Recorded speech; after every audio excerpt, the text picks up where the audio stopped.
ಬಾಗಲಕೋಟೆ ಜಿಲ್ಲೆ ಜಿಲ್ಲಾ ಕಾನೂನು ಸೇವೆಗಳ ಪ್ರಾಧಿಕಾರ ಹಾಗೂ ಪರ್ಯಾಯ ವ್ಯಾಜ್ಯಗಳ ಪರಿಹಾರ ಕೇಂದ್ರದ ಖಾಯಂ ಜನತಾ ನ್ಯಾಯಾಲಯ ಬೆಳಗಾವಿ ಹಾಗೂ ಕಾನೂನು ಸೇವಾ ಸಮಿತಿ ಮತ್ತು ವಕೀಲರ ಸಂಘ ಹುನಗುಂದಿಯವರ ಸಂಯುಕ್ತಾಶ್ರಯದಲ್ಲಿ ದಿನಾಂಕ ಆಗಸ್ಟ್ 16, 2025 ರಂದು ಸಾಯಂಕಾಲ 4 ಗಂಟೆಗೆ ಖಾಯಂ ಜನತಾ ನ್ಯಾಯಾಲಯ ಹಾಗೂ 90 ದಿನಗಳು ರಾಷ್ಟ್ರಕ್ಕಾಗಿ ಮಧ್ಯಸ್ಥಿಕೆ ಎಂಬ ಅಭಿಯಾನದ ಕಾನೂನು ಅರಿವು ನೆರವು ಕಾರ್ಯಕ್ರಮವು ಜಿಲ್ಲಾ 2ನೇ ಹೆಚ್ಚುವರಿ ಮತ್ತು ಹುನಗುಂದ ಸಂಚಾರಿ ನ್ಯಾಯಾಲಯದ ನ್ಯಾಯಾಧೀಶರಾದ ಜೆಮೂಲಿಮನಿರ ಅಧ್ಯಕ್ಷತೆಯಲ್ಲಿ ವಕೀಲರ ಸಭಾಂಗಣದಲ್ಲಿ ಜರುಗಿತು.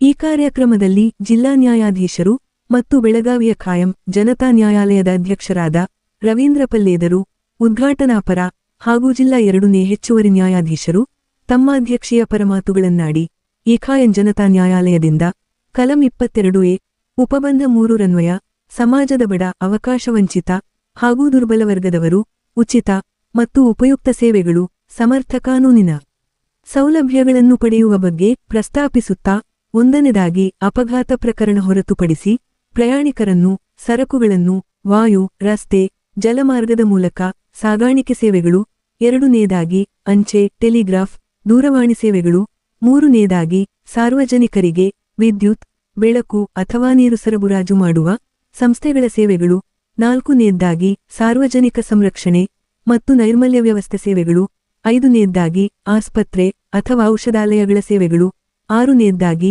ವಿಮೆ ಸೇವೆಗಳು, 7ನೇದಾಗಿ ವಸತಿ ಮತ್ತು ಸ್ಥಿರಾಸ್ತಿಯ ಸೇವೆಗಳು, 8ನೇದಾಗಿ ಬ್ಯಾಂಕಿಂಗ್ ಮತ್ತು ಹಣಕಾಸು ಸಂಸ್ಥೆಗಳ ಸೇವೆಗಳು, 9ನೇದಾಗಿ ಶಿಕ್ಷಣ ಮತ್ತು ಶಿಕ್ಷಣ ಸಂಸ್ಥೆ ಸೇವೆಗಳು, 10ನೇದಾಗಿ ಗೃಹವಸತಿ ಮತ್ತು ರಿಯಲ್ ಎಸ್ಟೇಟಿನ ಸೇವೆಗಳು, 11ನೇದಾಗಿ ದ್ರವೀಕೃತ ಪೆಟ್ರೋಲಿಯಂ ಮತ್ತು LPG ಅಡುಗೆ ಅನಿಲ ಸೇವೆಗಳು. ಈ ಎಲ್ಲ ಸೇವೆಗಳ ಹಣಕಾಸಿನ ವ್ಯಾಪ್ತಿ ಹಾಗೂ ಸೇವೆಗಳ ಮೌಲ್ಯವು 1 ಕೋಟಿ ರೂಪಾಯಿಗಳವರೆಗೆ ಇರುವುದನ್ನು ಪ್ರಸ್ತಾಪಿಸಿದರು.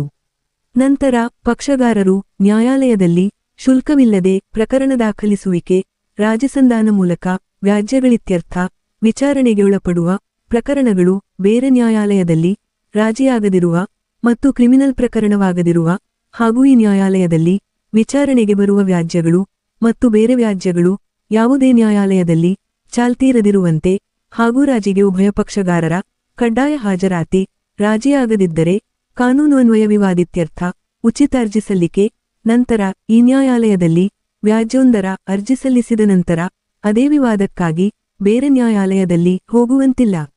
ಅರ್ಜಿ ಸಲ್ಲಿಸಿದ ಪಕ್ಷಗಾರನ ವಿವಾದದ ಸಂಗತಿಗಳು ಮತ್ತು ಸ್ವರೂಪ ಹಾಗೂ ವಿವಾದದ ಸಮರ್ಥನೆ ಮತ್ತು ತದ್ವಿರುದ್ಧಿರುವ ಅಂಶಗಳು, ಆಧಾರಾಂಶಗಳು ಒಳಗೊಂಡ ಪ್ರತಿವಾದ ಪತ್ರವನ್ನು ನ್ಯಾಯಾಲಯದ ಮುಂದೆ ದಾಖಲಿಸಲು ಪ್ರತಿಪಕ್ಷಗಾರನಿಗೆ ನಿರ್ದೇಶನ ನೀಡುತ್ತದೆ. ನಂತರ ರಾಜಿಯಾಗದ ಪ್ರಕರಣಗಳನ್ನು ಕಾನೂನಿನ್ವಯ ವಿವಾದಿತ್ಯರ್ಥ ನ್ಯಾಯಾಲಯ ಹೊರಡಿಸುವ ಐತೀರ್ಪು ಅಂತಿಮವಾಗಿದ್ದು, ಉಭಯ ಪಕ್ಷಗಾರರು ಮೇಲ್ಮನವಿಗೆ ಅವಕಾಶವಿಲ್ಲದಿರುವ ಹಾಗೂ ಈ ತೀರ್ಪು ಸ್ಥಳೀಯ ಸಿವಿಲ್ ನ್ಯಾಯಾಲಯಕ್ಕೆ ಕಳುಹಿಸಿದ ತರುವಾಯ ಅಮಲ್ಜಾರಿಗೊಳಿಸುವುದನ್ನು ಸೇರಿ ಇತರೆ ಖಾಯಂ ಜನತಾ ನ್ಯಾಯಾಲಯದ ಕಾನೂನು ಪ್ರಕ್ರಿಯೆಗಳ ಬಗ್ಗೆ ವಕೀಲರೊಂದಿಗೆ ಹಾಗೂ ವಿವಿಧ ಬ್ಯಾಂಕುಗಳಿಂದ ಆಗಮಿಸಿದ ವ್ಯವಸ್ಥಾಪಕರು, ಶಾಖಾ ವ್ಯವಸ್ಥಾಪಕರೊಂದಿಗೆ ಸಂವಾದ ನಡೆಸುತ್ತಾ ಇದರ ಸದುಪಯೋಗವು ಸಾರ್ವಜನಿಕರಿಗೆ ತಲುಪುವಂತಾಗಲು ಸಹಕರಿಸುವಂತೆ ಕಿವಿಮಾತು ಹೇಳಿದರು. ಈ ಕಾರ್ಯಕ್ರಮದಲ್ಲಿ ವಕೀಲರ ಸಂಘದ ಕಾರ್ಯದರ್ಶಿಗಳಾದ RH ಕೊಕಾಟಿರು, ನಿರೂಪಿಸಿದರೆ ವಕೀಲರಾದ ಶಿವು ವಾಲಿಕಾರರು, ಶಿವು ತಾರಿವಾಳರು ವೇದಿಕೆ ಹಂಚಿಕೊಂಡಿದ್ದರು. ಹಾಗೂ ದಿವಾಣಿ ನ್ಯಾಯಾಧೀಶರಾದ ಹನುಮಂತರಾವ್ ಕುಲಕರ್ಣಿ, ಪ್ರಧಾನ ದಿವಾಣಿ ನ್ಯಾಯಾಧೀಶರಾದ ಬಸವರಾಜ ನೇಸರಗಿ, ಅಪರ ದಿವಾಣಿ ನ್ಯಾಯಾಧೀಶರಾದ ಮಹಾಂತೇಶ ಮಠದ, ಹುನಗುಂದ ವಕೀಲರ ಸಂಘದ ಅಧ್ಯಕ್ಷರಾದ ಎಮ್ಮಿ ದೇಶಪಾಂಡೆ, ಇಲಕಲ್ಲ ವಕೀಲರ ಸಂಘದ ಅಧ್ಯಕ್ಷರಾದ MS ಹೊಸೂರರು ವೇದಿಕೆ ಅಲಂಕರಿಸಿದ್ದರು. ಹಾಗೂ ಎಲ್ಲ ವಕೀಲರು ಉಪಸ್ಥಿತರಿದ್ದರು. Loknayak Kannada news bureau report Hungund. ಇಲ್ಲ ನಿಮ್ಮ ಗೊತ್ತಿರೋ ವಕೀಲರ ಮುಖಾಂತರ ವಕೀಲರು ನೇಮಿಸುವ ಶಕ್ತಿ ಇಲ್ಲದೆ ಇದ್ರೆ ತಾಲೂಕು ಕಾನೂನು ಸೇವಾ ಸಮಿತಿನ ಜಿಲ್ಲಾ ಕಾನೂನು ಸೇವಾ ಸಮಿತಿಯ ಮುಖಾಂತರ ಏನು ಪ್ಯಾನಲ್ ಹಾಕಿರ್ತಾರೆ ಅವ್ರ ಮುಖಾಂತರ ನೀವು ಪ್ರಕರಣಗಳನ್ನು ನ್ಯಾಯಾಲಯಕ್ಕೆ ಸಲ್ಲಿಸ್ತೀವಿ. ಹಾಗೆ ಸಲ್ಲಿಸುವಾಗ ಕೋರ್ಟ್ ಫೀ ಎಲ್ಲ ಕಟ್ತೀವಿ. ಅವರು ಏನು ನಾವು CPC ಅಂದರೆ ಏನು ಸಿವಿಲ್ ಪ್ರೊಸೀಜರ್ ಕೋರ್ಟ್ ಬಗ್ಗೆ ಏನು ಹೇಳ್ತಿರ್ತೀವಿ ಅದನ್ನೆಲ್ಲ ಅನುಸರಿಸಬೇಕಾಗುತ್ತೆ. Indian evidence act ಅನುಸರಿಸಬೇಕಾಗುತ್ತೆ.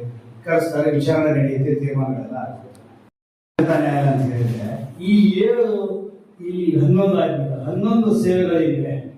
ಅಂದ್ರೆ ಪ್ರಯಾಣಿಕರನ್ನ ಸರಕುಗಳನ್ನ ವಾಯು ಮಾರ್ಗ, ರಸ್ತೆ, ಜಲಮಾರ್ಗದ ಮೂಲಕ ಸಾಗಿಸುವ ಸಾಗಾಣಿಕೆ ಅಂದ್ರೆ MEC ಕೇಸ್ ಬಿಟ್ಟು ಬೇರೆ ಯಾವ್ದಾದ್ರು ಪ್ರಕರಣಗಳಲ್ಲಿ ನಿಮಗೆ ಅನಾಮಧಿಕ ತಾವು ಕನ್ಸ್ಯೂಮರ್ ಫೋರಂಗೆ ಹೋಗಿ ಏನ್ ಪರಿಹಾರ ಕೇಳ್ತೀರಿ ಅದೇ ತರನೇ ಅದಕ್ಕೆ ಸಂಬಂಧಪಟ್ಟಂತೆ ಪರಿಹಾರ ಕೇಳ್ಕೊಂಡು ಮಾತಾಡಬಹುದು. ಇನ್ನು ಅಂಚೆ ಟೆಲಿಗ್ರಾಫ್ ಅಥವಾ ದೂರವಾಣಿ ಒಂದೇ ಉದಾಹರಣೆ ಏನು ಅಂದ್ರೆ ನನ್ನ ಹತ್ರ ಇರೋ ಪ್ರಕರಣದಲ್ಲಿ ಅವರಿಗೆ ಕೊಲ್ಹಾಪುರ್ಗೆ ಒಂದು ತಾರೀಕಿನ ದಿವಸ ಕೋರ್ಟ್ ಫೀ ಕಟ್ತಿರಲ್ಲ, ಕೋರ್ಟ್ ಫೀ ಕಟ್ತಾನೆ ಬಂದು ನಮ್ಮಲ್ಲಿ ಆಗಿಲ್ಲ. ಆ ನಂತರ ಸಾರ್ವಜನಿಕರಿಗೆ ವಿದ್ಯುತ್ ಬೆಳಕು ಅಥವಾ ನೀರು ಸರಬರಾಜು ಮಾಡುವ ಸಂಸ್ಥೆಗಳು ಮೆಜಾರಿಟಿ ಆಫ್ ಕೇಸಸ್ ನಮ್ಮಲ್ಲಿ ಇರೋರು ಹೆಸ್ಕಾಂ ಇರ್ತಾ ಇದೆ. ಅದರಲ್ಲಿ ಹುಣಗುಂದ ತಾಲೂಕಿನ 11 ಕೇಸ್ಗಳು ನಿಂತಿವೆ.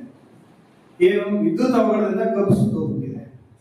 ಸುಟ್ಟು ಹೋದ ನಂತರ ರೈತರು ಮಾಡಿದ ತಪ್ಪೇನು ಅಂತ ಹೇಳಿದ್ರೆ ಪೊಲೀಸ್ ಸ್ಟೇಷನ್ ಹ್ಯಾಕ್ ತಿಳಿಸಿದ್ರು, ಹಾಗೆ ತಕ್ಷಣ ಹೆಸ್ಕಾಂ ತಿಳಿಸ್ಬೇಕು ಆಫೀಸಿಗೆ, ಸೆಕ್ಷನ್ ಆಫೀಸಿಗೆ. ಅವ್ರು ಏನ್ ಮಾಡ್ತಾರೆ, ತಾವು ಸ್ಪಾಟಿಗೆ ಬರ್ದಾದ್ರೆ ಈ ಅಪಘಾತ ಆದಾಗ ಹೇಗೆ ಎಮಿ ಇನ್ಸ್ಪೆಕ್ಟರ್ ಬಂದು ಯಾರ ತಪ್ಪಿನಿಂದಾಗಿ ಅಪಘಾತ ಆಯ್ತು, ವಾಹನದ ಏನು ಅಂತ ಹೇಗೆ ಚೆಕ್ ಮಾಡ್ತಾರೋ, ಅಲ್ಲಿ ವಿದ್ಯುತ್ ಅವಘಡಕ್ಕೆ ಯಾರ್ದು ಹೊಣೆ, ಯಾರ್ದು ನಿರ್ಲಕ್ಷ್ಯತೆ ಇದೆ ಅಂತ ರಿಪೋರ್ಟ್ ಮಾಡ್ತಾರೆ. ಯಾವ ಇಂಧನ ಇಲಾಖೆ, ಡಿಪಾರ್ಟ್ಮೆಂಟ್ ಆಫ್ ಎನರ್ಜಿ ಅಂತಾರೆ. ಪ್ರತಿಯೊಂದು ಜಿಲ್ಲೆಯಲ್ಲೂ ಆಫೀಸ್ ಇದೆ, ಇಲ್ಲಿನೂ ಇದೆ, ಬಾಗಲಕೋಟೆಯಲ್ಲೂ ಇದೆ. ಅವ್ರು ಬಂದು ಯಾರ ತಪ್ಪಿನಿಂದ ಆಗಿದೆ, ವಿದ್ಯುತ್ ಸರಬರಾಜು ತಪ್ಪಿನಿಂದ ಆಗಿದೆಯೋ, ರೈತರ ತಪ್ಪಿನಿಂದ ಆಗಿದೆಯೋ, ಅಥವಾ ಯಾರು ಪಕ್ಕೆ ಹಾಕೊಂಡು ವಿದ್ಯುತ್ ಚಕ್ರಿ ತಗೊಳ್ಳುವಾಗಿ ಅವಘಡ ನಡೆದಿವೆ ಅಂತ ವರದಿ ಕೊಡ್ತಾರೆ. ಅದರ ಆಧಾರದ ಮೇಲಿಂದ ಪರಿಹಾರ ಕೊಡ್ತೀವಿ ನಾವು. ಬಹಳಷ್ಟು ಕೇಸ್ಗಳು ಆಲ್ರೆಡಿ ಆಗಿ ನಡೆದಿವೆ. ಇನ್ನು ಸಾರ್ವಜನಿಕ ಸ್ವಚ್ಛತೆ ಅಥವಾ ನೈರ್ಮಲ್ಯ ವ್ಯವಸ್ಥೆ ನಮ್ಗೆ ಗೊತ್ತಿದೆ. ಊರಿನ ಹೆಲ್ತ್ ಗೌರ್ಮೆಂಟ್ ಅಂದ್ರೆ ಈಗ ಸೆಲ್ಫ್ ಲೋಕಲ್ ಗೌರ್ಮೆಂಟ್ ಅಲ್ಲ, ಇಲ್ಲಿ TMC ಇರ್ಬೋದು, ನಮ್ಮಲ್ಲಿ ಕಾರ್ಪೊರೇಷನ್ ಇರ್ತಿದೆ. ಎಷ್ಟೋ ಸಾರಿ ಬೀದಿ ನಾಯಿಗಳ ಕಾಟದಿಂದಾಗಿ ಬೀದಿ ನಾಯಿಗಳ ಕಚ್ಚಿ ರೇಬಿಸ್ ಬಂದು ತೀರಿ ಹೋಗೋದಕ್ಕೆ ಅವರ ಫ್ಯಾಮಿಲಿಯವರು ಬಂದೀಗ 15 ಲಕ್ಷ 20 ಲಕ್ಷ ಪಂಚಾಯತಿ ಅವರು ಏನ್ ಹೇಳ್ತಾರೆ ಅಂತ ಹೇಳಿದ್ರೆ, ಸ್ವಾಮಿ ನಮ್ಮ ಜವಾಬ್ದಾರಿ ಹೌದು, ಆಗ ನಾವು 1 ಲಕ್ಷ ಕೊಡಬೇಕು ಅಂತ ಸರ್ಕಾರದ ಆದೇಶ ಇದೆ. ಒಂದು 5,000 ರೂಪಾಯಿ ಫ್ಯೂನರಲ್ ಎಕ್ಸ್ಪೆನ್ಸಸ್, ಏನು ಶವ ಸಂಸ್ಕಾರ ಪ್ಲಸ್ ಮೆಡಿಕಲ್ ಎಕ್ಸ್ಪೆನ್ಸಸ್ ಕೊಡ್ತೀವಿ ನಾವು ಅಂತ ನಡೀತಾ ಇದೆ. ಇನ್ನು ವಿಮೆ ಇನ್ಶೂರೆನ್ಸ್ ಸಂಬಂಧಪಟ್ಟಂತೆ MUC ಕೇಸ್ ಬಿಟ್ರೆ ಅದು ಅದೇ ತರನೇ ಬರುತ್ತೆ. ವಸತಿ ಮತ್ತು ಸ್ಥಿರಾಸ್ತಿಗಳು, ಹಾಗೆ ವಸತಿ ಮತ್ತು ಸ್ಥಿರಾಸ್ತಿಗಳು ಜೊತೆಗೆ ರಿಯಲ್ ಎಸ್ಟೇಟ್ ಏನಿದೆಯಲ್ಲ ಅದು ಬರ್ತಾ ಇದೆ. ಇತ್ತೀಚೆಗೆ ನಿಮ್ಮಿಂದ ಅಥವಾ ನೀವು ಯಾರ ಜೊತೆಗಾದ್ರು ಏನು ಕಟ್ಟಡ ಏನು ಕಟ್ಟೋಗೋಸ್ಕರ ಅಗ್ರಿಮೆಂಟ್ ಮಾಡ್ಕೊಂಡಿದ್ರೆ ಅವರು ಸರಿಯಾದ ಟೈಮಲ್ಲಿ ನಿಮ್ಗೆ ಕಟ್ಟಡ ಕಟ್ಟಿಕೊಡದೆ ಹೋದ್ರೆ, ಪ್ರೊಜೆಕ್ಷನ್ ಕೊಡದೆ ಹೋದ್ರೆ, ಕ್ವಾಲಿಟಿ ಚೆನ್ನಾಗಿ ಬಂದಿರದೆ ಹೋದ್ರೆ ಅದನ್ನು ಕೇಳ್ಕೊಂಡು ಅದನ್ನು ದೂರು ಸಲ್ಲಿಸಿ ಪರಿಹಾರ ಕೇಳಬಹುದು ಅಂತ. ಇವುಗಳು ಕೂಡ ಇಂಥ ಸೇವೆಗಳಿಗೆ ಸಂಬಂಧಪಟ್ಟಂತ ಪ್ರಕರಣಗಳು ನಮ್ಮ ಮುಂದೆ ಬರ್ತವೆ. ನೆಕ್ಸ್ಟ್ ಶಿಕ್ಷಣ ಅಥವಾ ಶೈಕ್ಷಣಿಕ ಸಂಸ್ಥೆಗಳು, ಈಗ ನಿಮ್ಮ ಎಜುಕೇಶನ್ ವಿಷಯವಾಗಿ ಏನೇನು ನಡೀತಾ ಇದೆ ಅದಕ್ಕೆ ನಿಮ್ಗೆ ಯಾವ್ಯಾವ ತೊಂದರೆ ಆಗಿದ್ರೆ ಅರ್ಜಿ ಸಲ್ಲಿಸಬಹುದು. ಇನ್ನ ಬ್ಯಾಂಕಿಂಗ್ ಹಾಗೂ ಹಣಕಾಸು ಸಂಸ್ಥೆಗಳು ಬಹಳ ಇಂಪಾರ್ಟೆಂಟ್. ಇದ್ರದ್ದು ಒಂದು ಬೆನಿಫಿಟ್ ಸ್ಟ್ರೆಸ್ ಕೊಡ್ತಾ ಇದೆ ನಿಮಗೆ. ಬಹಳಷ್ಟು ಪ್ರಕರಣಗಳಲ್ಲಿ ತಮಗೆ ಇಷ್ಟ ಹೇಳೋದು, ಒಬ್ರು ಪಬ್ಲಿಕ್ ಯುಟಿಲಿಟಿ ಆಫೀಸರ್ ಇರಬೇಕು. So banker is A public utility office and officer, banking is A public utility service. ಇದಕ್ಕೆ ಸಂಬಂಧಪಟ್ಟಂತೆ ಯಾರ್ಯಾರಿಗೆ ಯಾರ ಹತ್ರ ನೀವು ಲೋನ್ಗಳನ್ನ ಕೊಟ್ಟಿದ್ದೀರೋ ರಿಕವರಿಗೆ ಯೂಶುವಲಿ ಇದೇ ತಾಲೂಕಿದ್ದಾದ್ರೆ ಇಲ್ಲಿ ನಿಮ್ಮ ಕ್ಲೇಮ್ ಮೇಲೆ ಸಿವಿಲ್ ಜಡ್ಜ್ ಕೋರ್ಟ್ಗೆ ಹಾಕ್ತೀರಿ, ಇಲ್ಲ ಸೀನಿಯರ್ ಸಿವಿಲ್ ಜಡ್ಜ್ ಕೋರ್ಟ್ಗೆ ಹಾಕ್ತೀರಿ, ಕೋರ್ಟ್ ಫೀ ಕಟ್ತೀರಿ. ನಮ್ಮಲ್ಲಿ ಕೋರ್ಟ್ ಫೀ ಇಲ್ಲ. That's the point to be noted by all. Court fee ಇಲ್ಲ. ಕೋರ್ಟ್ ಫೀಸ್ ಇಲ್ಲದೆ ನೀವೇನು ಸಲ್ಲಿಸ್ತಾ ಇದ್ದೀರಿ ಪ್ರಕರಣ ಒಂದು. ಸಂಬಂಧಪಟ್ಟಂತೆ ರೀಫಿಲಿಂಗ್ ಇರ್ಬೋದು, ಅದರಿಂದ ಬ್ಲಾಸ್ಟ್ ಏನಾದ್ರೂ ನಿಮ್ಗೆ ಅನಾನುಕೂಲ ಆಗಿದ್ರೆ ಎಲ್ಲಿ ಹೋಗ್ಬೇಕು ಸರ್ ಅಂತ ಕೇಳಿದ್ರೆ, ಕೋರ್ಟ್ ಫೀ ಇಲ್ದೇನೆ ಏನು ಈಗ ಸಿವಿಲ್ ಕೋರ್ಟಿಗೆ ಬಂದು ಯಾವ ರೀತಿ ಅರ್ಜಿ ಸಲ್ಲಿಸ್ತೀರೋ ಹಾಗೇನೆ ನಮ್ಮಲ್ಲಿ ನೀವು ಅರ್ಜಿ ಸಲ್ಲಿಸಿದ್ರೆ ನೋಟಿಸ್ಗಳನ್ನು ಕೊಡಿಸ್ತೀವಿ. ಎದುರುದಾರ ಬಂದ ನಂತರ ರಾಜಿ ಮಾತುಕತೆ ಕರೀತೀವಿ. ಅವ್ನು ಒಪ್ಕೊಂಡ ಸರಿ, ಒಪ್ಕೊಳ್ಳದೆ ಇದ್ರೆ ವಾಪಸ್ ನೀವು ಕೇಸ್ ಕಳಿಸೋದಿಲ್ಲ. ಏನು ಲೋಕಲ್ ಅಂತ ವಾಪಸ್ ಕಳಿಸ್ಕೊಡ್ತಾರೆ, ನಾವು ಕಳಿಸೋದಲ್ಲ, ನಾವೇ ಟ್ರೈ ಮಾಡ್ತೀವಿ, ನಿಮ್ ಕೇಸನ್ನ ನಡೆಸ್ತೀವಿ, ನೀವು ಕೊಡೋ ಸಾಕ್ಷ್ಯನ ತಗೊಂತೀವಿ. ತುಂಬಾ ಸ್ಟ್ರಿಕ್ಟ್ ರೂಲ್ಸ್ ಫಾಲೋ ಮಾಡೋದಿಲ್ಲ. CPC ಅದು ಹೇಳುತ್ತೆ ಸರ್, ಎವಿಡೆನ್ಸ್ ಆಕ್ಟ್ ಇದು ಹೇಳುತ್ತೆ ಸರ್. ನಮ್ಮಲ್ಲಿ ಟೆಸ್ಟ್ ಆಫ್ ಫೇರ್ನೆಸ್, ಸ್ವಚ್ಛ ಕೈಗಳಿಂದ ಕೋರ್ಟಿಗೆ ಬಂದಿದ್ದಾನೋ ಇಲ್ವೋ, ಇವನ ಹತ್ರ ನ್ಯಾಯದ ದೃಷ್ಟಿಯಿಂದ ಗಮನಿಸಿದರೆ ಇವಾಗ ಅನ್ಯಾಯ ಆಗಿದೆಯೋ ಅಂತ ನಮ್ಗೆ ಅನ್ಸಿದ್ರೆ ಸಾಕು, ಪರಿಹಾರ ಕೊಡೋದು. ಇದ್ರ ನಂತರದ ಬೆಳವಣಿಗೆ ತುಂಬಾ ಇಂಪಾರ್ಟೆಂಟ್. ಅಪೀಲ್ ಇಲ್ಲ. ಹುಣಗುಂದಿಂದ ಶುರು ಅದು ಸುಪ್ರೀಂ ಕೋರ್ಟ್ವರೆಗೆ ಹೋಗ್ಬೋದು. ನೀವು ಒಂದು ಬರೆದ್ರೆ ಬಸವರಾಜ ಇಲ್ಲಿ ಮಠದಲ್ಲಿ ಇಲ್ಲಿ ಯಾವ ಒಂದು ಜಜ್ಮೆಂಟ್ ಬರೆದ್ರೆ ಸುಪ್ರೀಂ ಕೋರ್ಟ್ವರೆಗೆ ಅಪೀಲ್ ಹೋಗ್ತಾನೆ ಇರ್ಬೋದು. ಅದಕ್ಕೆ ಹಣ ವೇಳೆ ಎಷ್ಟೊಂದೆಲ್ಲ ಖರ್ಚಾಗ್ತಿ ವಿಚಾರ ಮಾಡಲಿ. ನಮ್ದು ಹಾಗಿಲ್ಲ. ಖಾಯಂ ಜನತಾ ನ್ಯಾಯಾಲಯದ 5 ತೀರ್ಪು, ಅವಾರ್ಡ್ ಅಂದ್ರೆ ಫೈನಲ್, ಅಪೀಲ್ ಇಲ್ಲ. ಹೇಗೆ ಮಾಡ್ತೀವಿ? ಎಷ್ಟೊಂದು ಅನುಕೂಲಗಳಾಗಿವೆ. ಮ್ಯಾಕ್ಸಿಮಮ್ ಅಲ್ಲಿದ್ದವರಿಗೆ ಮಾತ್ರ ಲಾಭ ಸಿಕ್ಕಿದೆ ಅಂತ ನೀವು ಅನ್ಕೊಂಡ್ರೆ ತಪ್ಪು. ನಾನು ನಿನ್ನೆ ಮೊನ್ನೆ ಬರುವಾಗ ಒಂದಿಷ್ಟು 6 ಕೇಸ್ಗಳು ದಾಖಲಾದವು. State Bank of India Bagalkot, ಅದರಲ್ಲಿ ಒಬ್ರು ಎದುರುದಾರ ಇನ್ಕಲರ್ ಇದ್ದಾರೆ, ಒಬ್ರು ಎದುರುದಾರ ಏನೇನು ಬೇಕು ಅಪ್ ಟು 1 crore ನಮ್ಮ ಜುಡಿಷಿಯಲ್ ಇರೋದು. 1 ಕೋಟಿವರೆಗೂ ನಮ್ಮಲ್ಲ ನೋಟಿಸ್ ಎಲ್ಲ ಕಳಿಸಿದ್ವಿ. ಇನ್ನ ತಮ್ಮ ಗಮನಕ್ಕೆ ಇನ್ನೊಂದು ವಿಶೇಷ ಏನಂತ ಹೇಳಿದ್ರೆ, ಈ ಮುಂಚೆ ಸಮಸ್ಯೆಗಳಿತ್ತು. ಏನಂತ, ಇಲ್ಲ ಸರ್ ಎದುರುದಾರಿಗೆ ನಾವು ನೋಟಿಸ್ ಕೊಡ್ತೀವಿ, ಅವ್ನು ಬಂದ್ರೆ ಸರಿ, ಬರದೇ ಇದ್ರೆ ಇಲ್ಲಿ ಎಷ್ಟು ಸಾರಿ ಅಂತ ನೋಟಿಸ್ ಕೊಡೋದು, ಎಕ್ಸ್ಪರ್ಟಿ ಮಾಡ್ತಿರ್ಲಿಲ್ಲ, ಏಕತರಫೆ ಮಾಡಕ್ ಅಧಿಕಾರಿಲ್ಲ ಅಂತ ಹೇಳಿದ್ವಿ. ನಮ್ಮ ಉಚ್ಚ ನ್ಯಾಯಾಲಯ, ಗೌರವಾನ್ವಿತ ಉಚ್ಚ ನ್ಯಾಯಾಲಯ ಏನು ಜಜ್ಮೆಂಟ್ ಬಂದಿದೆ. ಹೀಗೆ ನಾವು ಬಿಟ್ಕೊಂಡು ಹೋದ್ರೆ ಸಕ್ಸಸ್ ಆಗೋದಿಲ್ಲ. ನೋಟಿಸ್ ಕೊಟ್ಮೇಲೆ ಅವ್ರು ಬರದೇ ಹೋದ್ರೆ ಒಂದು ಕನ್ಸಿಡರೇಷನ್ ನೋಟಿಸ್ ಅಂತ ಕೊಡಿ, ರಾಜ್ಯ ಸಂಧಾನಕ್ಕೆ ಕರೀರಿ. ಅವಾಗೂ ಬರದೇ ಹೋದ್ರೆ ಎಕ್ಸ್ಪರ್ಟಿ ಮಾಡಿ ಮುಂದುವರಿರಿ ಅಂತ ಹೇಳಿದ್ದಾರೆ. ಹೀಗಾಗಿ ಅದೊಂದು ಲಾಭ ಮತ್ತು ಅನುಕೂಲ ಆಗಿದೆ. ಅದರಿಂದ ಜಜ್ಮೆಂಟ್ ಈಗ ನೀವು ಡಿಗ್ರಿ ಅಂತ ಕರೀತೀರಲ್ಲ, ನಾನು ಅಲ್ಲಿ ಬೆಳಗಾವಿಯಲ್ಲಿ ಕೂತ್ಕೊಂಡು ಬರೆದ್ರೆ ಆ ಕೇಸ್ ಮುಂದಾಗಿದ್ರೆ ಇಲ್ಲೇ ಯಾವ್ದಾದ್ರು ಒಂದು ನಿಮ್ಗೆ ಸಂಬಂಧಪಟ್ಟಂತ ಕೋರ್ಟ್ ಮುಂದೆ ಹಾಕಿ ಎಕ್ಸಿಕ್ಯೂಷನ್ ಮಾಡೋದು. ಅಮಲ್ ಜಾರಿ ಇಲ್ಲೇ ನಾವು ಮಾಡೋದಿಲ್ಲ, ನಮ್ಗೆ ಎಕ್ಸಿಕ್ಯೂಷನ್ ಪವರ್ ಇಲ್ಲ, ಬರೆದು ಕೊಟ್ಬಿಡ್ತೀವಿ, ಫ್ರೀ ಆಫ್ ಕಾಸ್ಟ್ ಅಲ್ಲಿ ಹಿಂಗಿದೆ ತಗೊಂಡ್ಬಂದ್ರಿ ಅಂತೇಳಿ. ಈ ನಿಟ್ಟಿನಲ್ಲಿ ಇದನ್ನ ಯಾಕೆ ನಾವು ಹೆಚ್ಚಿಗೆ ಪ್ರಚಾರ ಮಾಡಬೇಕು, ನಾನು ಅಷ್ಟೊಂದು ನೀವು ಯಾಕೆ ಕೊಡಬೇಕು, ನಿಮ್ಮ ಹತ್ರ ಯಾಕೆ ಹೇಳ್ಕೊಡ್ಬೇಕು ಅಂತ ಹೇಳಿದ್ರೆ, ಈ ನಾರ್ಮಲ್ ಅಂದ್ರೆ ಫಾರ್ಮಲ್ ಕೋರ್ಟ್ಸ್ ಇಲ್ಲಿರುವಂಥ ರೆಗ್ಯುಲರ್ ಕೋರ್ಟ್ಸ್ ಮೇಲೆ ಬರ್ಡನ್ ಜಾಸ್ತಿ ಆಗಿದೆ. ಇರೋ ಹಳೆ ಪ್ರಕರಣಗಳು ಹಾಗೆ ಉಳ್ಕೊಳ್ತಾ ಇದೆ. ನಮಗೆ ಇಲ್ಲಿರುವಂಥ ಕಾರ್ಯದ ಒತ್ತಡನ ಸಂಭಾಳಿಸ್ಕೊಂಡು ನಿಮ್ಮ ನಿರೀಕ್ಷೆನ ತಲುಪೋಕೆ ಇಲ್ಲಿರುವಂಥ ಕೆಲಸ ಆಗೋದಿಲ್ಲ. ಹೀಗಾಗಿ ಅಲ್ಲಿಗೆ ಹೋಗೋ ಪ್ರಕರಣಗಳು ಇಷ್ಟು ಸಂಬಂಧಪಟ್ಟದಾದ್ರೆ ಈ ಕಡೆ ಬೇರೆ ಕಡೆ ಹೋಗಲಿ ಅಂತ ಹೇಳ್ಬಿಟ್ಟು ಏನಿದೆ ಅದರ ಅಡಿಯಲ್ಲಿ ನಾಲ್ಸಾರ ರಚನೆ ಆಯಿತು. ರಾಷ್ಟ್ರೀಯ ಕಾನೂನು ಸೇವಾ ಸಮಿತಿ ಪ್ರಾಧಿಕಾರ, ಕಾಲ್ಸಾಗಳು ಬಂದು ಕರ್ನಾಟಕ ರಾಜ್ಯ ಕಾನೂನು ಸೇವಾ ಪ್ರಾಧಿಕಾರ, ನಿಮ್ಮ ಜಿಲ್ಲೆಯಲ್ಲಿ ಪ್ರಾಧಿಕಾರ ಇದೆ, ಇದು ಸಮಿತಿ ಇದೆ. ಇವರಿಗೆ ಇದನ್ನ ಆದಷ್ಟು ಬೇಗ ಸಾರ್ವಜನಿಕರಿಗೆ ಅನುಕೂಲ ಆಗಲಿ ಅಂತ ಹೇಳಿ ಇಷ್ಟಕ್ಕೆ ಸಂಬಂಧಪಟ್ಟಂತೆ ಮಾತ್ರ. ನೀವು ಪ್ರೈವೇಟ್ ಪಾರ್ಟೀಸ್ ಇದ್ರು ರಿಕವರಿ ಮನಿ ಹಾಕಬಹುದು ಅಂದ್ರೆ ಬರೋದಿಲ್ಲ. ನನ್ನ ಮುಂದೆ ದಾಖಲಾಗಿರೋ ಪ್ರಕರಣದಲ್ಲಿ ಪೇಮೆಂಟ್ ಮಾಡಿದ್ದಾರೆ, ಆ ಫೈನಾನ್ಸಿಯಲ್ ಇನ್ಸ್ಟಿಟ್ಯೂಷನ್ ದುಡ್ಡು ಕಟ್ಟಿದ್ದಾರೆ, ಅವ್ರ ಸಾಲ ಕ್ಲಿಯರ್ ಆಗಿದೆ ಅಂದ್ರೂ ಕೂಡ ಅವ್ರಿಗೆ ನೋಟಿಸ್ ಕಳಿಸಿದ್ದಾರೆ ಅಂತ ಹೇಳಿ ಪರಿಹಾರ ಕೇಳಿ ಯಾರು ಸಾಲಗಾರ ಈ ಮುಂಚೆ ಏನಿದ್ದಾರ ಅವ್ನು ಕೇಸ್ ಹಾಕಿದ್ದಾನೆ, ಸರ್ ನಮ್ಮ ಪರಿಹಾರ ಕೊಡಿಸಿ, ನಮ್ಮ ಮಾನಸಿಕ ನೋವಾಗಿದೆ ಈ ರೀತಿ. ಸೊ ಎಲ್ಲ ಪರಿಹಾರಕ್ಕೆ ಕೇಳ್ಕೊಂಡು ಏನು ಬರ್ತಾ ಇದ್ದೀರಲ್ಲ, ಬಹಳಷ್ಟು ನಮ್ಗೆ ಗೊತ್ತಿರೋ ಹಾಗೆ ಹೋಗ್ಲಿ ಇದಕ್ಕೇನು ಪರಿಹಾರ ಇಲ್ಲ ಅಂತ ಬಂದು, ಇಲ್ಲ ಹಣ ಕಟ್ಟಕ್ಕಾಗೋದಿಲ್ಲ, ಕೋರ್ಟ್ ಫೀ ತುಂಬಕ್ಕಾಗೋದಿಲ್ಲ ಅಂತ ಒಂದು, ಇಲ್ಲ ವಕೀಲರ ನೇಮಿಸ್ಕೊಳಕ್ಕಾಗೋದಿಲ್ಲ ಅಂತ ಒಂದು, ಇದೆಲ್ಲ ತೊಂದರೆಗಳನ್ನ ಅನುಭವಿಸಿ ಬಹಳ ದೂರ ಉಳಿತಾರೆ. ದೂರ ಉಳಿಬಾರ್ದು, ಕಾಯಂ ಜನತಾ ನ್ಯಾಯಾಲಯದ ಈ ಒಂದು ವ್ಯವಸ್ಥೆ ಇದೆ ಅಂತ ಹೇಳಕ್ಕೆ ಇರೋ ಕಾರಣ ನಾನು ಔಷಧಾಲಯಗಳು ಅಂತೀವಿ, ಮೆಡಿಕಲ್ ನೆಗ್ಲಿಜೆನ್ಸ್ ಅಂತ ಓದ್ತಾ ಇರ್ತೇವೆ. ಸರ್ ಅಲ್ಲಿ ಆಸ್ಪತ್ರೆಗೆ ಹೋಗಿ ಟ್ರೀಟ್ಮೆಂಟ್ ಸಿಗಲಿಲ್ಲ, ಡಾಕ್ಟರ್ ವೈದ್ಯರ ನಿರ್ಲಕ್ಷ್ಯದಿಂದ ಸತ್ತು ಹೋಗ್ಬಿಟ್ಟು. ಅದಕ್ಕೆ ನಾನು ಹೇಳೋದಷ್ಟೇ, ಹಾಗೇನಾದ್ರೂ ಆದಾಗ ತಕ್ಷಣ ಒಂದು ಪೊಲೀಸ್ ಫಿರ್ಯಾದಿ ಅಂತ ಕೊಟ್ರೆ, ಎಫ್ಐಆರ್ ಮಾಡಿಸ್ಕೊಂಡಿದ್ರೆ, ಪೋಸ್ಟ್ ಮಾರ್ಟಮ್ ಮಾಡಿಸಿದ್ರೆ ಏನು ನಿರ್ಲಕ್ಷ್ಯತನ ಆಗಿದೆ, ಯಾಕೆ ಟೈಮ್ಲಿ ಅವರಿಗೆ ಟ್ರೀಟ್ಮೆಂಟ್ ಸಿಗಲಿಲ್ಲ ಅಂತ ಗೊತ್ತಾದ್ರೆ ಪರಿಹಾರ ಕೊಡಿಸೋಕೆ ಅನುಕೂಲ ಆಗುತ್ತೆ. ಆ ಥರದ ಕೇಸ್ಗಳು ಕೂಡ ಅಲ್ಲಿದೆ. ಈ ಭಾಗದಿಂದ ಬಂದಿರೋದು ಮಾತ್ರ ಇದೆ. ಏನೋ ಅಗ್ನಿ ಅವಘಡದಲ್ಲಿ ಸುಟ್ಟೋಯ್ತು, ಸುಟ್ಟೋಯ್ತು ಬಂದಿದೆ.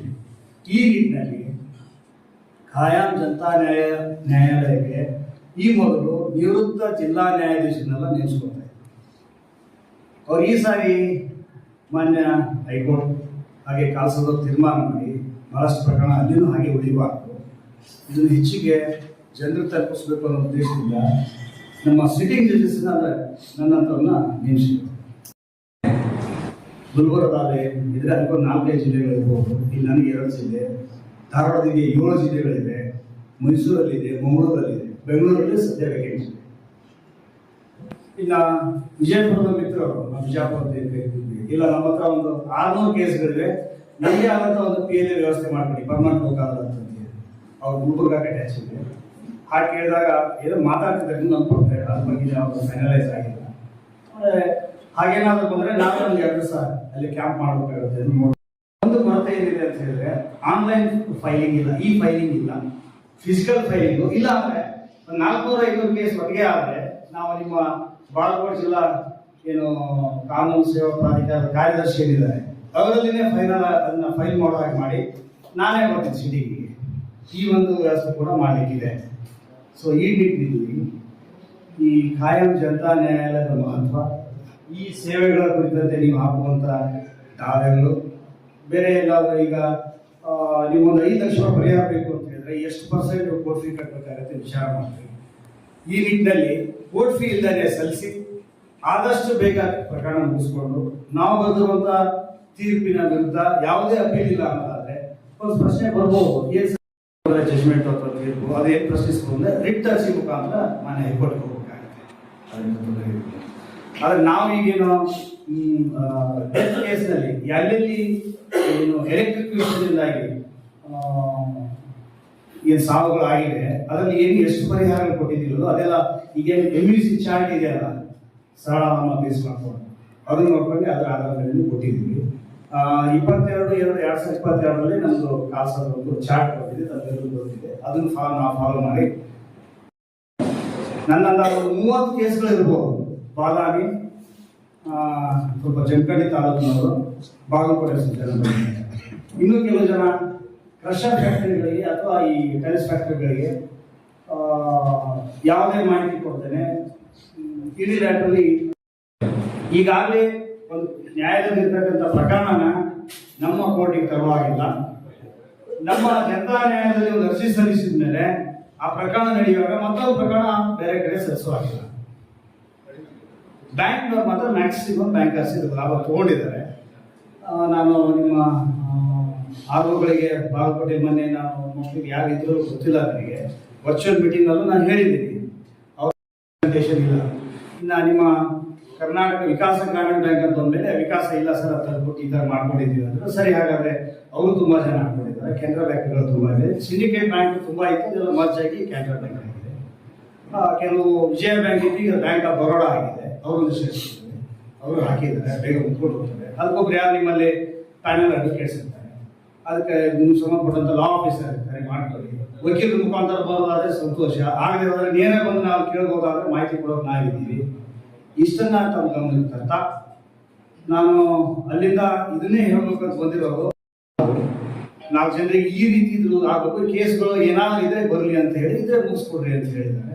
ನೀವು ಗಮನಕ್ಕೆ ತಂದಿದ್ದೀರಿ, ಸಾಹೇಬರೆಲ್ಲ ಇರ್ತಾರೆ, ಅವ್ರಿಗೆ ಏನಾದ್ರು ಮಾಹಿತಿ ಬೇಕಾದ್ರೆ ಕೇಳ್ಬೋದು. ಇಲ್ಲದ್ರೆ ನಂಬರ್ ಇದೆ, ಮೆಂಬರ್ಸ್ ನಂಬರ್ ಕೊಡ್ತೀನಿ. ಆಮೇಲೆ ನಮ್ಮ ಕಾಯಂ ಜನತಾ ನ್ಯಾಯಾಲಯದ ಸಿರಿಯಸ್ದಾರ್ ನಂಬರ್ ಇದೆ, ಯಾವಾಗಾದ್ರೂ ಮಾತಾಡ್ಬೋದು. ವಕೀಲರು ಮನಸ್ಸು ಮಾಡ್ಬೇಕು ಅಷ್ಟೇ, ಅದ್ರ ಜೊತೆಗೆ ಮ್ಯಾನೇಜರ್ಸ್ ಮನಸ್ಸು ಮಾಡಬೇಕು. ಇನ್ನು ಸಾರ್ವಜನಿಕರಿಗೆ ಏನು ಎತ್ತ ಅಂತ ಹೇಳೋದು, ನಾನು ಹೇಳೋಕ್ಕಿಂತ ಸಾಹೇಬರೆಲ್ಲ ಹೇಳೋಕ್ಕಿಂತ ನೀವೆಲ್ಲ ಹೇಳಿದ್ರೆ ನಿಮ್ಮ ಮಾತು ಕೇಳೋದು ಬಹಳ ಸುಲಭ. ಒಂದು ಸಮಸ್ಯೆ ಏನಂದ್ರೆ ಪಂಚಾಯತಿಗೆ ಹೋದ್ರೆ ನನ್ನ ಆಸ್ತಿದು ಉತ್ತರ ಕೊಡಲ್ಲ ಅನ್ನೋದು ಒಂದು ದೊಡ್ಡ ಪರಿಸ್ಥಿತಿ ಅದ್ರ ಇಲ್ಲಿ. ಅಂತ ಕೇಸ್ ತಮ್ಮ ರೆಫರ್ ಮಾಡಿ ಏನಾದ್ರು ನೀವು ಆ ಪಂಚಾಯತಿ ಹೋಗೋದು ನೀವು ಅವ್ರು ಬೆಳಗ್ಗೆ ಅವ್ರು ಭೇಟಿ ಹೋಗಪ್ಪ ಯಾಕೆ ಬೇಕು ಕೊಡೋದು ಬಿಟ್ಟದ್ದೇ ಬಹಳಷ್ಟು.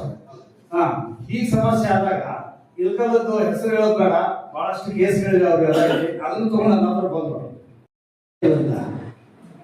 ಪಂಚಾಯತ್ ಹೇಳ್ತಾರೆ 1 ಲಕ್ಷ ರೂಪಾಯಿ ಕೊಡೋದಾದ್ರೆ ನಮ್ದು ಇಲ್ಲಿ ಸರ್ಕಾರ ಬಂದಿದೆ, ವಿಚಾರಣೆ ನಡೆದಿದೆ. ಇದಕ್ಕಿಂತ ಇನ್ನೊಂದು ಇಂಟ್ರೆಸ್ಟಿಂಗ್ ಸಂಗತಿ ಅಂತ ಹೇಳಿದ್ರೆ, ಕೋವಿಡ್ ಸಮಯದಲ್ಲಿ ಕೋವಿಡ್ ವಾರಿಯರ್ ಅಂತ ಕೆಲಸ ಮಾಡೋಕೆ ಮಹಿಳೆ ತೀರ್ಕೊಂಡಿದ್ದು, ಪೊಲೀಸ್ ಸ್ಟೇಷನ್ ಹೋಗಿದ್ದಾರೆ, ಅಗ್ನಿಶಾಮಕ ತಿಳಿಸಿದ್ದಾರೆ. ನಮಗೂ ಬಂದು ಹೇಳಿಲ್ಲ ಅವ್ರು ಹೇಳಿದ್ರೆ ಬಿಟ್ಟು ಇಮಿಡಿಯೇಟ್ಲಿ ಡಿಪಾರ್ಟ್ಮೆಂಟ್ ಆಫ್ ಎನರ್ಜಿ ಅಂತ ಹೇಳ್ತಾರೆ, ಅದಕ್ಕೆ ಎಲೆಕ್ಟ್ರಿಕಲ್ ಇನ್ಸ್ಪೆಕ್ಟರ್ ಅಂತ ಹೇಳ್ತೀವಿ. ಎಲ್ಲಿ ಸ್ಪಾರ್ಕ್ ಹತ್ತಕ್ಕೆ ಏನ್ ಕಾರಣ ಆಯ್ತು, ಇವರೇನು ಹುಕ್ ಹಾಕಿ ಟ್ಯಾಪ್ ಮಾಡ್ಕೊಂಡಿದ್ರೆ ಅಥವಾ ಅಲ್ಲಿಂದ ಗಾಳಿಗೆ ಒಂದಕ್ಕೊಂದು ತಾಗಿ ಬಹಳಷ್ಟು ವೈರ್ ಸ್ಯಾಗಿಂಗ್ ಆಗಿ ಆಗಿರುತ್ತೆ. ನಮ್ಮಲ್ಲಿ ವಿಚಿತ್ರ ಕೊಡ್ಬೇಕು, ಕೇಸ್ ನಡೆದವ ಕೊಡ್ತಾರೆ. ಚೆಕ್ಕಿನಲ್ಲಿ ನೀರು ಬಸಿಬೇಕು, ಎಕರೆಗಟ್ಟಲೆ ಹಾಳಾಗ್ಯಾವ. ನಾರಾಯಣಪುರ ಡ್ಯಾಮಿನ ಹಿನ್ನೀರು ಫಾರ್ ಎಕ್ಸಾಂಪಲ್ ನಮ್ಮ 15 ಗುಂಟೆ ಹೋಗ್ಯಾವ. ಒಂದು ಹೊಲ 20 ಎಷ್ಟು 10 ಎಕರೆ 12 ಎಕರೆ ಹಾಳಾಗ್ಬಿಟ್ಟಾವ. ಬಸಿ ಬಿದ್ದು ಇದು ಬೆಳೆದು ಅವನೇನಾದ್ರು ನಿಮ್ಮ ಮುಂದೆ ತಂದ್ರೆ 1000 ಕೇಸ್ ಇಲ್ಲೇ ಅದ ಅವನ ಮುಂದೆ ಸಜ್ಜೆ ಮಾತು ಹೇಳಬೇಕಾಗಿತ್ತು. ಅಲ್ಲಿ ಬಸವೇಶ್ವರ ಏತ ನೀರಾವರಿ ಅಂತ ಕಾಣಿಸುತ್ತೆ. ನನ್ನ ಅಂದಾಜು ಅಥಣಿ ತಾಲೂಕಿನಿಂದ ಬಂದಿದೆ ಕಾಲುವೆ, ರಾಜಿ ಮಾಡ್ಕೊಂಡು 3-4 ಲಕ್ಷ ರೂಪಾಯಿ ಕಂಪ್ನಿಯವರಿಂದ ತಗೊಂಡಿದ್ದಾರೆ. ನನಗೆ ಆಗೋದಿಲ್ಲ, ನನಗೆ ತುಂಬಾ ಹಾನಿ ಇದೆ, ಈ ಕೇಸ್ ನಡೀತಾ ಇದೆ. ಒಂದು ಧಾರವಾಡದಲ್ಲಿ ನನ್ನ ಸ್ನೇಹಿತರು ಹೇಳ್ತಾ ಇದ್ರು, ಬೆಳೆ ವಿಮೆ ಕುರಿತು ಅಂತ ಹಾಕಿದಾರಂತೆ. ಈಗ ಅವ್ರು ಏನ್ ಕೆಲವು ಕೇಸ್ ಈಗ ಒಂದು ಜನ ಹೋದ ಒಂದು 7 ವರ್ಷಕ್ಕೆ ಅದು ಬಸಿ ಸವಾಲ್ ಹೆಂಗ್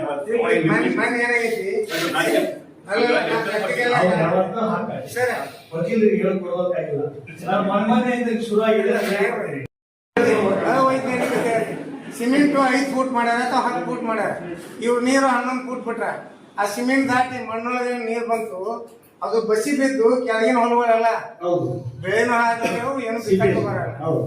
ಹಿಂಗಾಗಿ ಅವರು ಏನ್ ಮಾಡೋದು ಅಂತ ನಮ್ಮನ್ನ ಕೇಳ್ತಾರೆ. ಹೋಗ್ತೀರಿ, ಯಾರು ಅದನ್ನ ಕಟ್ಟಿದ್ದಾರೆ ಅವ್ರಿಗೆ ಆಧಾರ ಅರ್ಜಿ ಕೊಡ್ತೀರಿ, ಬೇಡವಾ ನಮ್ಮಲ್ಲಿ ಬರ್ತೀರಾ, ಎದುರ್ದಾರ ಯಾರ್ಯಾರು ಮಾಡ್ತೀರಿ, PWD ಮಾಡ್ತೀರಿ, ಕರ್ನಾಟಕ ಸರ್ಕಾರ ರಿಪ್ರೆಸೆಂಟೆಡ್ ಬೈ DC, ಹೌದಾ, ಅದ್ರ ಕಾಂಟ್ರಾಕ್ಟ್ ಎಲ್ಲರೂ ಸೇರಿಸಿ ಪ್ರಕರಣ ಸಲ್ಲಿಸ್ತೀರಿ, ಅಲ್ಲಿ ತೊಂದರೆ ಆಗಿದೆ ಅಂತ ಆಮೇಲೆ ಈ ಗೊತ್ತಾಗ ಕಡೆ ಕೆಲಸ ಮಾಡ್ತೀವಿ, ಕೇಸ್ ಮಾಡ್ತಾರೆ.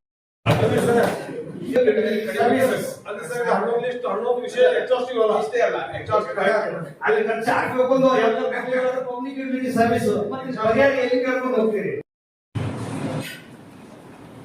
ನ್ಯಾಯಾಲಯಗಳ ಇತಿಹಾಸ ನಮಗೆ ಗೊತ್ತಿದೆ. ಈ ನ್ಯಾಯಾಲಯಗಳು ಪುರಾತನ ಕಾಲದಲ್ಲಿ ಪಂಚಾಯತಿ ಕಟ್ಟೆಯಲ್ಲಿ ಇರುತ್ತದೆ. ಹಿರಿಯರು ಮುಖ್ಯಸ್ಥರು ಒಂದು ತೀರ್ಮಾನವನ್ನು ಕೊಟ್ಟರು. ಕಾನೂನಿನ ಮಹತ್ವ ಇತ್ತು.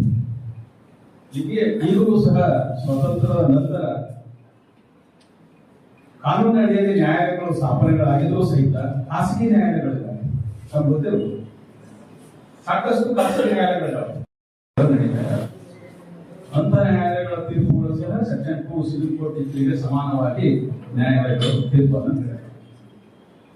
ಮುಂಚೆ 2004ಕ್ಕಿಂತ ಪೂರ್ವದಲ್ಲಿ ಒಬ್ಬ ಯಾರಾದರೂ ನ್ಯಾಯಾಧೀಶ ಪಾರ್ಟಿಷನ್ ಸೂಟ್ ತಗೊಂಡು ಗೊತ್ತಿರೋ ಕೋರ್ಟಿಗೆ ಬಂದಾಗ ಪಕ್ಷಗಾರಿಗೆ ನಾನು ಒಂದು ಪಾರ್ಟಿಷನ್ ಸೂಟ್ ಹಾಕಿದರೆ 4 ಎಕರೆ ಜಮೀನಿದೆ, 4 ಜನ ಅಂತಂದಿದೆ, ಇವೆಲ್ಲರಿಗೂ 1 ಎಕರೆ ಜಮೀನು ಕೊಡ್ತೀನಿ ಅಂತಂದ್ರೆ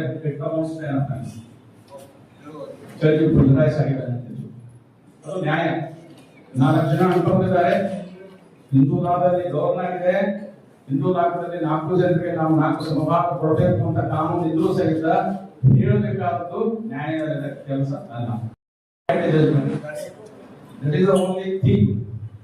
ಬಟ್ ಈಗ ಒಬ್ಬ ಕ್ರಿಮಿನಲ್ ಕೇಸಲ್ಲಿ ಒಬ್ಬ ಆರೋಪಿ ಬಂದು ಒಂದೇನೋ ಅಪರಾಧ ಮಾಡಿದ್ದಾರೆ ಅಂತ ಅವನಿಗೆ ನಾನು 4 ವರ್ಷ ಶಿಕ್ಷೆ ಆಗ್ತಿದೆಯಪ್ಪ, ನೀವು ಒಪ್ಕೊಂಡ್ಬಿಡೋ, ನೀನು 1 2 ವರ್ಷ ಕೊಡ್ತೀನಿ ಅಂದ್ರೆ ಇಟ್ ಕಮ್ಸ್ ಟು ಅಫೆನ್ಸ್.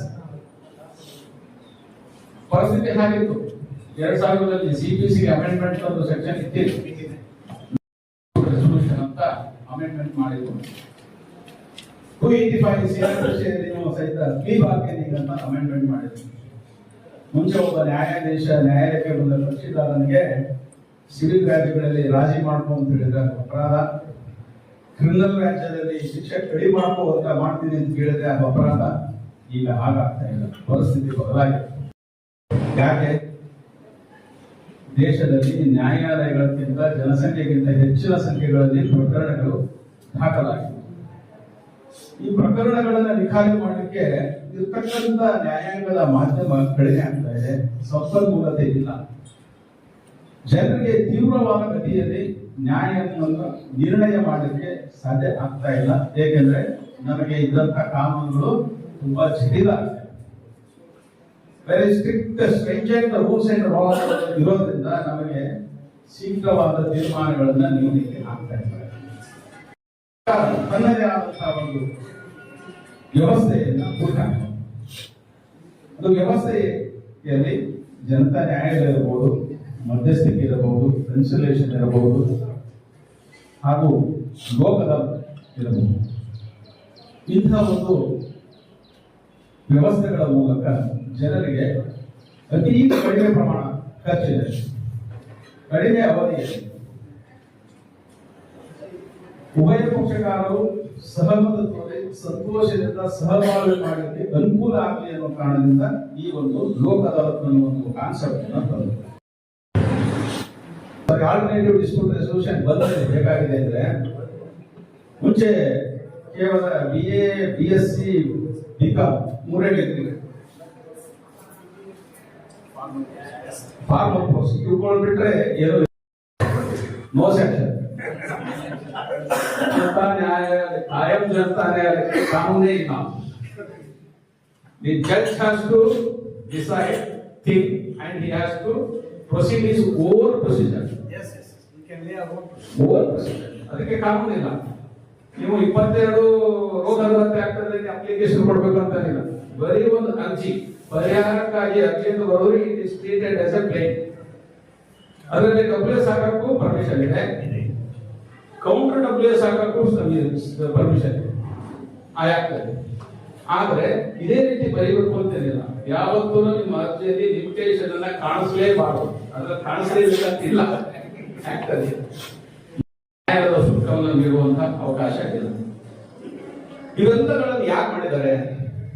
ಈ ನ್ಯಾಯಾಲಯಕ್ಕೆ ಬರುವುದಕ್ಕಿಂತ ಪೂರ್ವದಲ್ಲಿ ಒಂದು ವೇಳೆ ಇದೇನಾದರೂ ಪ್ರಕರಣಗಳು ಇತ್ಯರ್ಥ ಆದರೆ ಅದರಿಂದ ಸಮಾಜಕ್ಕೆ ಒಳ್ಳೆಯದು, ವ್ಯಕ್ತಿಗೂ ಒಳ್ಳೆಯದು, ಪಕ್ಷಕಾರರಿಗೂ ಒಳ್ಳೆಯದು. ಅವರೆಲ್ಲರೂ ಸಂತೋಷದಿಂದ ಜೀವನ ಮಾಡಲಿ, ಸಮಾಜದ ಮುಖ್ಯವಾಗಿ ಬರಲಿ ಅನ್ನುವಂಥ ಕಾರಣದಿಂದ ಇಂಥ ಕಾನೂನುಗಳನ್ನ ಜಾರಿ ತಂದಿದ್ದಾರೆ.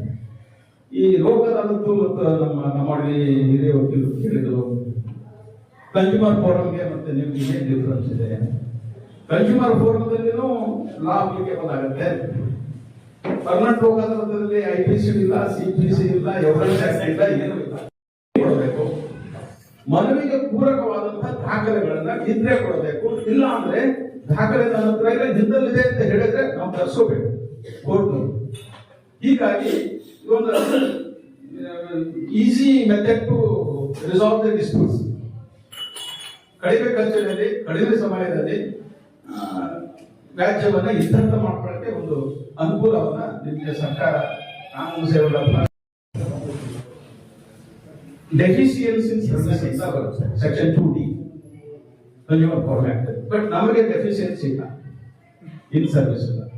ಯಾಕೆ ಡೆಫಿಷಿಯನ್ಸಿ ಇನ್ ಸರ್ವಿಸ್ ಇಲ್ಲ ಅಂದ್ರೆ ಕನ್ಸ್ಯೂಮರ್ ಫೋರಂ ಅಲ್ಲಿ ನಿಮಗೆ 1979 80 ಒಂದು ಕೇಸ್ ಉನ್ನಿಕೃಷ್ಣನ್ ಅನ್ನುವಂಥ ಕೇಸ್ ಆಂಧ್ರ ಪ್ರದೇಶದಲ್ಲಿ ಆಕ್ಟ್ ಅಲ್ಲಿ ಏನ್ ಹೇಳ್ತಾರೆ, ಒಬ್ಬ ವ್ಯಕ್ತಿ ಹಣ ಕೊಟ್ಟು ಯಾವುದಾದ್ರೂ ಒಂದು ಸೇವೆಯನ್ನು ಪಡ್ಕೊಂಡು ಅಂತಹ ಸೇವೆಯಲ್ಲಿ ವ್ಯತ್ಯಯ ಉಂಟಾದ್ರೆ ಅವನಿಗೆ ಪರಿಹಾರ ಕೊಡಬೇಕು ಅಂತ ಕನ್ಸ್ಯೂಮರ್ ಫೋರಂ ಬಂದಿದ್ದಾರೆ.